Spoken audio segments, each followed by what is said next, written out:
What's going on, everybody? It's your main man, DG the Great, back again with another score prediction and preview video. Today, I will be reviewing my Georgia Bulldogs versus the Texas Longhorns. We take a trip out to Austin, Texas this weekend, actually Saturday at 7:30, and we'll be kicking it off against those Longhorns. My Bulldogs coming into the game ranked number 5-1. You got Texas Longhorns, they 6-0, number 1 in the country. And I'm going to be honest with you, man. Texas, like, they're the scariest looking team in the country right now in a good way. They good on offense, they good on defense, they good on special teams, good in coaching. My Bulldogs, on the other hand, we not looking like the Georgia teams of the past. I think us losing a lot of players through the portal and through the draft it done caught up with us now. So now we got a lot of young pups out there, man. You know, we got a couple old veteran guys out there, but for the most part, we got a lot of young pups out there, man, on both sides of the ball. You know, Carson Beck came back for his senior year in hopes of winning a national title. We got Trevor Etienne from the portal out of Florida. You know, he came in to give us a hand. So, like I say, man, so far, you know, we only got that one loss, and that's to Alabama. And granted, we kind of, you know, hurt ourselves in the first half with 2 turnovers and giving them great field position. And, you know, we was just looking lost on defense. But outside of that, man, you know, we beat Clemson 34-3, Tennessee Tech 40-83. We had a struggle win against Kentucky. Got out of that with a measly 1-point victory. And of course, y'all know what happened with Alabama. And then the following week, we handled Auburn pretty handily, 31-13. And, you know, I thought we had our footing back, and then, you know, here come Mississippi State hanging 31 points on it. So, you know, that got a lot of Georgia fans, including myself, you know, scratching our head like, what's going on? But that's neither here nor there. You know, I'm here to talk to y'all about the Texas and Georgia game that's coming up. And I'm going to give you a couple facts that I don't research. And I'm going to give you my prediction and my thoughts on the game as well. So without further ado, give out some facts right quick. I got a couple things written down, so forgive me for looking away from the camera. So first up, in one-score football games, Kirby Smart is 19-9. And Steve Sarkisian is 7-12 while he been at Texas. On offense, Georgia is averaging 33.5 points per game, which is good for 35th in the country. And we're also averaging 452 yards of total offense per game, which is 25th in the country. Texas, on the other hand, is averaging 43.2 points per game, which is good for 7th. And they're averaging 495.7 yards of total offense, which is 7th in the country. That is amazing. So you mean to tell me these people top 7 in points scored and yards gained in offense? Man, they deadly, man. That's what I'm saying. They deadly. Like, they real deadly. Since 2003 against ranked opponents, Georgia is averaging 39.2 points per game and allowing 17.4 points per game. Texas is averaging 36.2 points per game and also allowing 24.6 points per game. Both teams have played 7 top teams since 2007, ranked teams since 2023. On defense, Georgia is allowing 17.2 points per game, which is good for 20th in the country, and giving up 312 yards per game, which is good for 28th in the country. Texas, on the other hand, only allowing 6.3 points per game, which is good for number 1. And they're allowing 279.7 yards, which is also good for number 1. So you mean to tell me they have a top 10 offense? You know, I ain't even going to say top 10. They have a top 7 offense and a number 1 overall defense in points allowed and yards allowed. Yeah, that's scary. That is scary. So here comes some couples of nuggets right here. This is what things get a little interesting as far as like opponents and stuff. And I'm gonna let y'all be the judge of that. I'm not gonna say Texas look like that because of the caliber opponent they playing. But I will say this: back in 2021, 2022, when Georgia was beating teams like that and our numbers were looking like that, people were so quick to say, "Oh, Georgia not playing anybody. Georgia not playing anybody." But here it is, Texas doing the exact same thing, and people calling them the scariest team in the country. So it do be a little bias there. Like teams, like I say, the media pick and choose who they want to lift up as their darlings. You know, I just feel like teams like Georgia, Bama, us being in the SEC, they feel like we got an automatic ticket, so they're going to find any way to discredit us. That's just how I feel, because Texas pretty much haven't played anybody with a heartbeat. And y'all, I'm going to read out the numbers in a minute. They haven't played anybody with a heartbeat, and they getting praised as the scariest team in the country.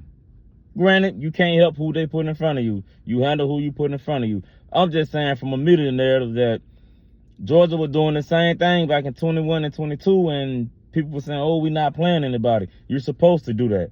Texas, on the other hand, doing the exact same thing, and they're getting praised for it. They're getting dubbed the scariest team in the country. They're getting accolades. They're getting praised for this stuff. But that's neither here nor there. Back to the notes. So far as opposing FBS scoring defense that the Bulldogs have faced this year. Clemson got the 50th ranked defense. Kentucky got the 9th ranked defense. Alabama has the 41st defense.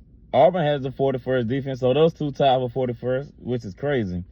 Mississippi State is on defense is ranked 117th in the country. As far as the scoring offenses that we have faced on the FBS level, Clemson is ranked 12th. Kentucky is ranked 114th. Alabama is ranked 10th. Auburn is ranked 60th. And Mississippi State is ranked 71st. Now, on to Texas. Opposing scoring defense that Texas has faced. Colorado State ranked 100th in the country. Michigan is 56th in the country. UTSA is 108th in the country.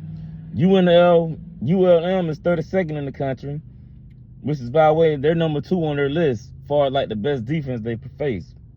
ULM, University of Louisiana Monroe, is the second best defense that they have faced all year, up until this point. Mississippi State is 117th, and then, of course, Oklahoma, who they played last week, is ranked 27th. Opposing scoring offenses for our Oklahoma, Colorado is 107th in the country. Michigan is 102nd in the country. UTSA is 105th in the country. University of Louisiana Monroe is 105th in the country, which those two are tied. Mississippi State is 71st, and Oklahoma is 96th. So, their defense, you should be dominating that. I mean, you haven't faced an offense with a heartbeat. No, I'm not hating. I'm just putting that out there. Because, like I said earlier in the video, my dog was doing the same thing against the UABs, the Tennessee Techs, the UT Martins. We putting up no number. Oh, y'all supposed to do that. You ain't nobody. But Texas doing the same thing this year, and they getting praised for it. That's all I'm saying. I mean, that's all I'm saying. So like I say, my dogs will be their first heartbeat, their first test that they face this season. How they gonna come out? If they dominate the Dogs, then okay. I'm gonna come back on here. I will give their congratulations. I will say, okay, yeah, they for real. But as of right now, it's hard to gauge off of that. I mean, they haven't played anybody. I mean, the best offense that they place is Mississippi State. That's the best offense they face according to my stats. Mississippi State, and then Oklahoma is a second, and they're 25 spots below Mississippi State on offense. So the rest of them in the hundreds. So yeah, they're supposed to have like they're supposed to have a daunting looking defense. Giving up 6 points, you ain't facing nobody with a heartbeat. So on the quarterbacks, Carson Beck has passed for 1,818 yards on the season, completing 67.9% of his passes, 15 touchdowns with 5 interceptions. Quinn Ewers, even though he missed a few games, he got 890 yards passing, completing 72.2% of his passes, for 9 touchdowns and 3 interceptions. On third down, Georgia is converting at a rate of 38.89%. That is good. That is a 28 out of 72 ratio. Opponents are converting 32.89%, and that is a ratio of 25 out of 76. Texas is 50%, converting 36 out of 72. Opponents converting 27.59%, and they're converting 20, and they have converted allowed 24 conversions out of 87. Explosive plays, offense, UGA. 20-yard plus plays that we have gained. We have gained 38, 6 with the run, 32 with the pass. 30-yard plus plays. We have executed on 20 of those. We got 3 through the run, 17 through the pass. 40-yard plays, we have 9. 3 on the ground, 6 in the air. Texas, on the other hand, their 20-yard plays, they have 45 of those. 14 on the ground, 31 through the air. 30-yard plus plays, 20 altogether. 5 on the ground, 15 through the air. 40-plus yard plays, 11. 3 on the ground, 8 through the air. Explosive plays allowed. Georgia, 20-yard plays allowed, 17. 5 on the ground, 12 in the air. 30-yard plays, 9. 2 on the ground, 7 in the air. And 40-yard plays, 11. 3 on the ground, 8 in the air. As far as Texas, excuse that. I'm sorry, I looked at it wrong. Let me redo that. 20-yard plays, 17. 5 on the ground, 12 through the air. 30-yard plays, 9. 2 on the ground, 7 through the air. And 40-yard plays, 4. All through the air, none on the ground. Texas, on the other hand, 20-yard plays that they have allowed, 9. 1 on the ground, 8 in the air. 30-yard plays, 3. 1 on the ground, 2 in the air. And 40-yard plays, 2 on the ground. 2 altogether. 1 on the ground, 1 in the air. So, far as getting dirty in the trenches on the defense side of the ball and the offensive side of the ball. Georgia has 11 sacks on the season with 36 tackles for loss. They have allowed 7 sacks and allowed 25 tackles for loss. Texas, on the other hand, has gotten back to the quarterback pretty well. They got 19 sacks on the season, 49 tackles for loss. They have allowed 6 sacks and 31 tackles for loss. In the red zone, Georgia is money. They're one of the top teams in the country. They're converting at a 92.3% rate, 24 out of 26 with 18 touchdowns and 6 field goals. Texas is 87.8%. They're 29 out of 33, 26 touchdowns with 3 field goals. First downs allowed. Georgia has allowed 101 first down. That's good for 25th in the country. 50 have came through the air, 37 on the ground, and 50 have came by way of a penalty. Texas, on the other hand, has allowed 82, which is good for 5th in the country. 42 through the air, 32 on the ground, and 6 VIL penalty. 6 VIL penalty. So that's your news and notes for this game. So my thoughts on the outcome of this game.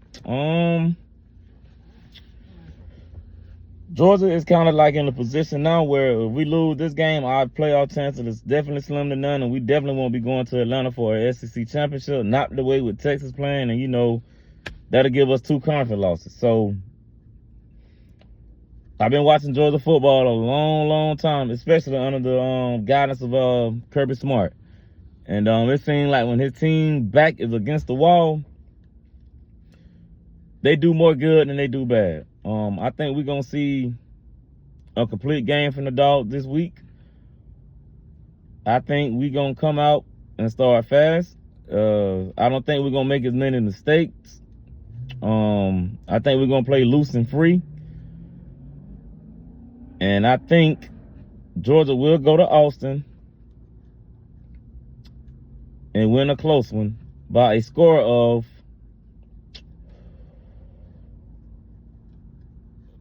I think it's going to be low scoring, so I'm going to go 28-24. UGA 28, Texas 24. And I think when Georgia does beat Texas, that'll be one of the biggest confidence boosters of the season for them. And I think that we'll get right. We're going to the next week as a bye week. Then, we got Florida. Then we got Tennessee, Ole Miss, UMass, and then Georgia Tech to finish out the season. And all of those games are very, very winnable games. I've been saying all year we get past the Texas hurdle with just 1 loss. That's great. That's good. So, yeah, I'm going to go with the final score. That's my prediction. I'm going to go Georgia 28. I'm going to go Texas 24. Because right now we're a 5-point underdog. The spread done went up. It done went up from 3.5 to 5. So that's a lot of money on Texas. So, yeah, that spread has definitely kind of ballooned. And it might be up to a 7 by the time the game kick off because it's only Wednesday. So, yeah, that's the spread of that game. It's at a 5 right now. So yeah, I'm gonna go Georgia 28-24. That's my prediction, and I'm sticking with it. And that's gonna be all for today. I'll be back later this week with my predictions for week 8, including the third Saturday in October, which featured them Alabama Crimson Tide and the Tennessee Volunteers, and you know you got Florida, Kentucky, and a host of other games. So I'll be back later this week with that prediction as well. And on that note, man, go Dogs, and I'll see y'all on the next video. Y'all be blessed and have a good one.